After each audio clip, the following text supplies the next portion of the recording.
Sejak awal pandemi COVID berkembang setahun lalu, tepatnya di awal tahun 2020, banyak pertanyaan yang berkembang tentang kelanjutan akreditasi puskesmas, terutama dari pihak yang pro dan yang kontra kelanjutan dari akreditasi puskesmas. Akankah akreditasi puskesmas ini masih ada atau bisa saja dihapuskan?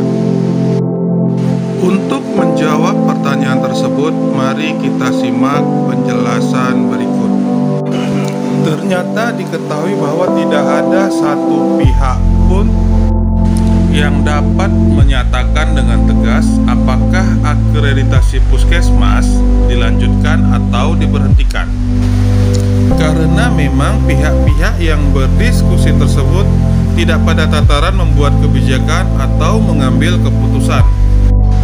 Namun, event Pra-Rakernas dan Rakernas tahun 2020 telah memberikan sinyal yang cukup terang benderang bahwa akreditasi puskesmas tetap dilanjutkan.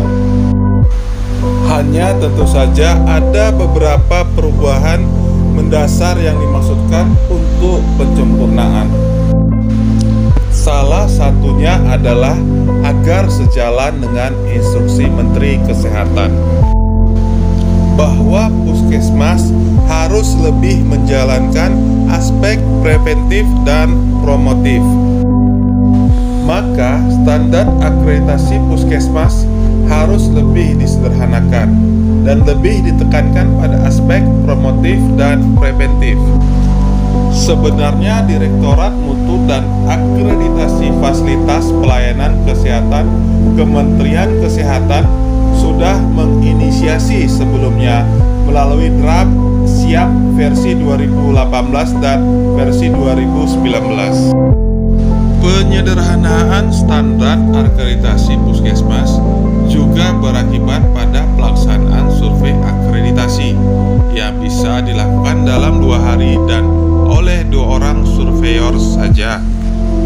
Penugasan para surveyor provinsi setempat untuk melakukan penilaian eksternal pada puskesmas di provinsi tersebut juga sudah diwacanakan.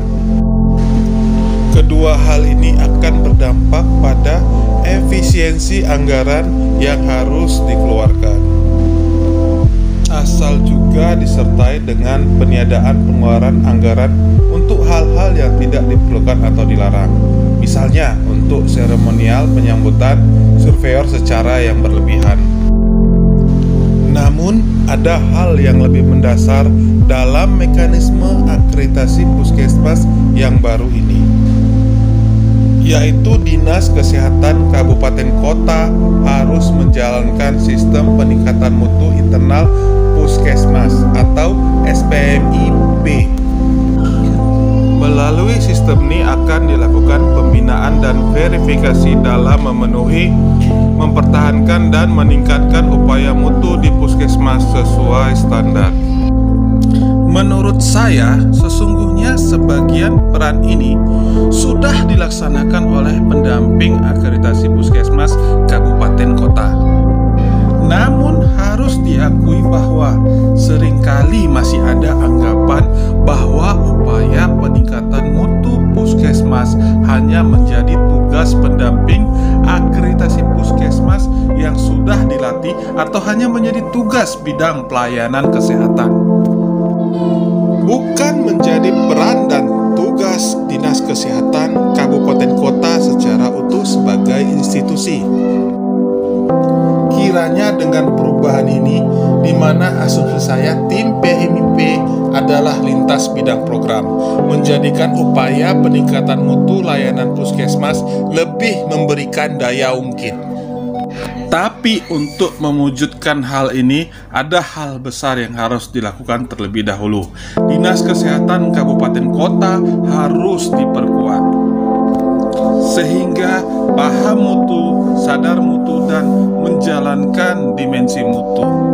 Menjadi janggal dan terkesan lucu bila pihak yang menjadi sasaran peningkatan mutu, yaitu puskesmas yang sudah terakreditasi, lebih bermutu dari pihak yang diberikan peran untuk meningkatkan mutu. yaitu Dinas Kesehatan Kabupaten Kota. Berapa banyak dinas kesehatan kabupaten kota yang sudah memiliki lebih dari 10 standar operasional atau SPO? Puskesmas yang sudah terakreditasi sudah memiliki puluhan bahkan ratusan SPO dan sudah berupaya compliance menjalankan SPO yang disahkan oleh kepala puskesmasnya. Seringkali kita mendengar komentar puskesmas, kami sudah diakreditasi, kapan gilirannya dinas kesehatan diakreditasi? Mekanisme akreditasi puskesmas yang baru kelak akan menyelesaikan beberapa masalah yang sekarang dijumpai. Semoga peningkatan mutu organisasi baik dinas kesehatan kabupaten kota maupun puskesmas dapat terwujud, sehingga klien atau publik menjadi terpuaskan ketika memperoleh layanannya.